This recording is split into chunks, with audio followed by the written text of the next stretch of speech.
Mbukeli, ngikubingelele kuzo zonke indawo lapho khona kufinyela khona lolu hlelo. Igama lami ngingusambiswa ngingokandlozi. Ngicela amaqala uvashele channel cof subscribe.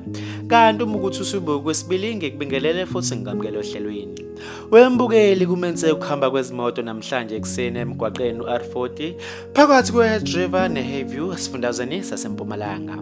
Abezimo esiphuthumayo babezele kule ndawo yesigameko ngaphambi kokwa11 ekseni ngembiko oqhunyiswa kwemoto yemali.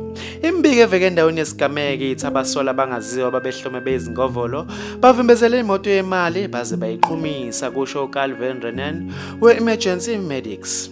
Kube sekududulana ngenhlamvu phakathi kwesigebengu kanye nonogada, kanti kufa unogada oyedwa kwalemali ababili, kanti abalimele baphuthunyiswa esibhedlela ukuyothola usizo oluphuthumayo.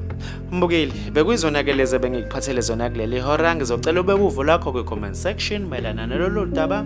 Ngizokubona kwenye ividiyo elandelayo. Sale kahle.